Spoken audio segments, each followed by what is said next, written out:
Which institution takes billions of your tax dollars and is subject to little or no scrutiny by lawmakers? I'm not talking about the Federal Reserve this time, but the International Monetary Fund. And while the alleged crimes against its chief have put this organization into the spotlight, what people should be focusing on is that it has an open credit line with the government of the United States of America. Did you know that? The IMF can at any time take up to $100 billion of your tax dollars and redistribute this wealth across the globe under the guise and pretense of stabilizing the global economy.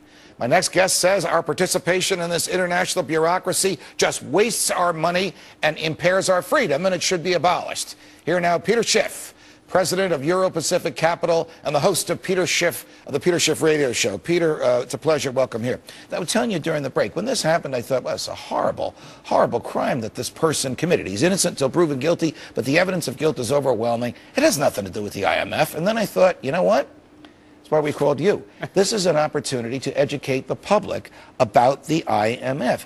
Why is it that the IMF institutionalizes moral hazard? Well, first of all, the federal government has no constitutional authority to even take taxpayer money and give it to an agency like the IMF. If Americans want to voluntarily donate their money, they can, but the government can't take it. But what they do is it's bureaucrats giving money to other bureaucrats. They bail out corrupt politicians. They bail out creditors who probably should have lost money, but they don't help the countries where they're sent, where the IMF is there. The people are suffering. They create moral hazard.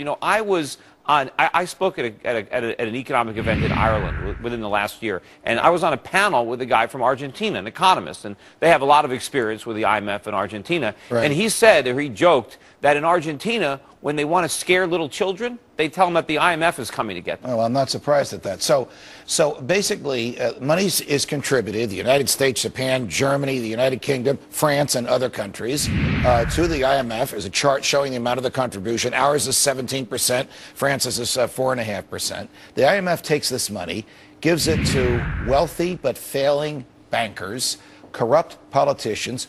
Do the poor benefit from this? Do the economies of these countries even benefit from this? No, the austerity measures that the IMF imposes hurt the poor, hurt the middle class. It'd be better if we let these countries default. The IMF is in there to protect their banker buddies and the politicians who are entrenched.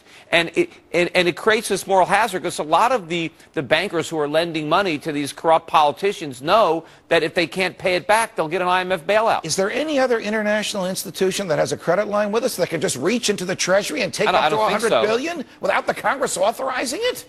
I don't think so. Wow. Is our sovereignty impaired in any way? Stated differently, can the IMF, like the Fed, like you and I think the Fed might be doing, actually conduct its own foreign policy, which might not be in the best interests of the United States? I don't think there's any strings on that money. The IMF is making these decisions. It's not Congress, and there's a way we're giving up some of our sovereignty if we just give them a blank check. But we shouldn't be giving them any money. In fact, we're borrowing it from China to recycle it to the IMF. I mean, even if we had the money, that'd be something. But to go into debt, to borrow money and commit the American public to pay that money back with interest so we can prop up these corrupt governments and to the detriment of their own citizens? Last question.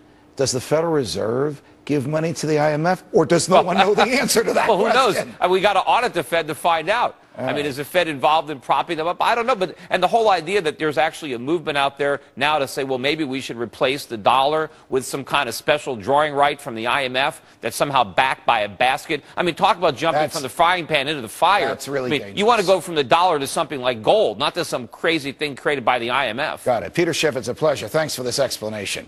Cops can now enter your home if they think they smell marijuana outside your door. The war on drugs not only costs you your rights, it costs taxpayers billions of dollars. That terrible story. Next.